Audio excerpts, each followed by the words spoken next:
Здравейте от тук! Сега съм на тази дървена платформа и наблюдавам изгледа.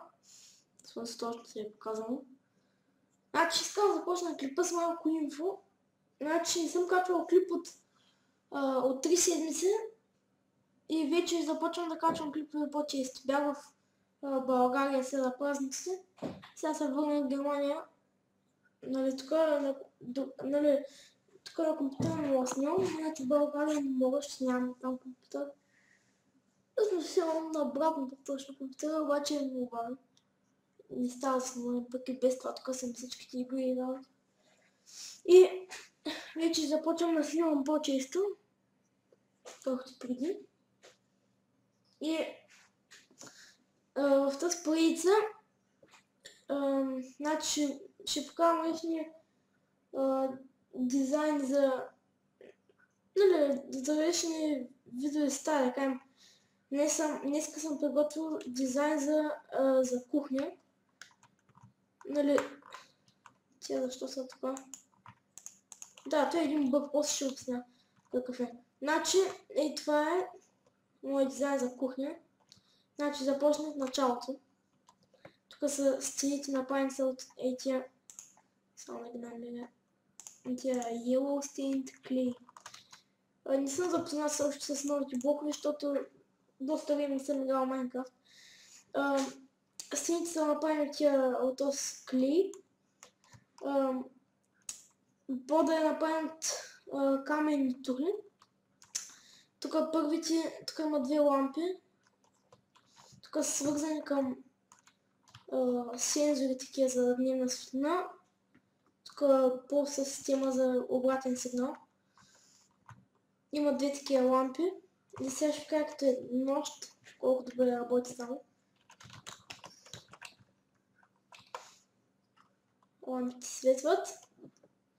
И всичко е като ден.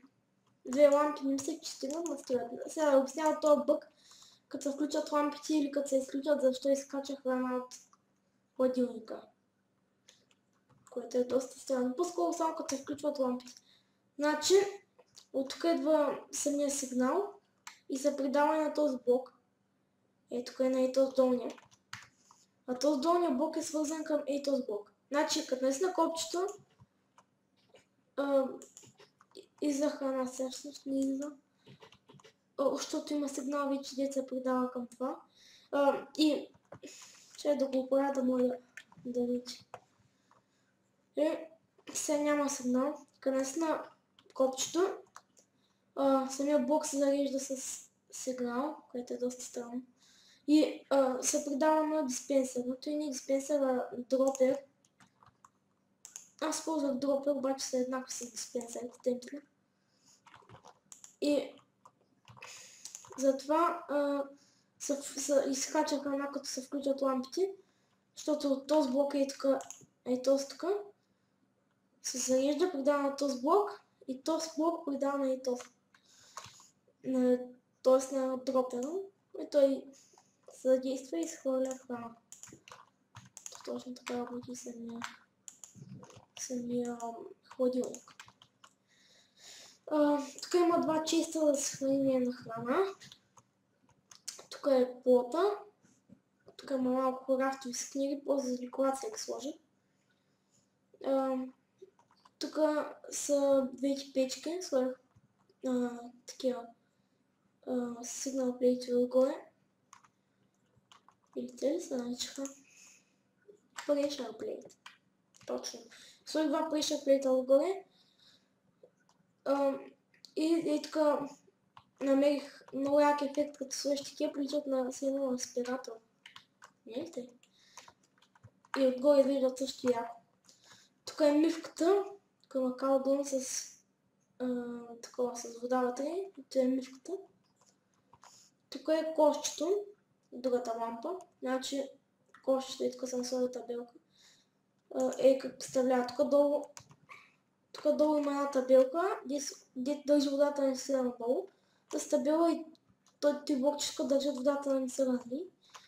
И отдолу тук има лава.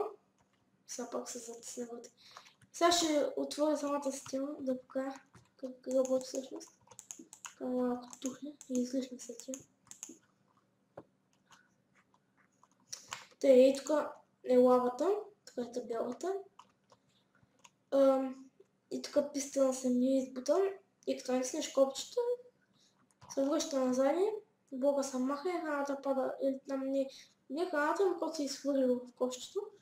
Пък тази вода тук, не знам, защото може и без вода, може само с лавата отдолу и блока.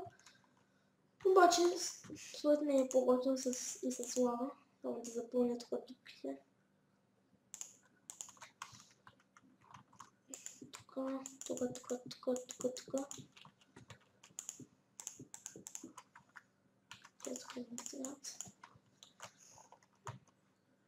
И това общо взето самото площче.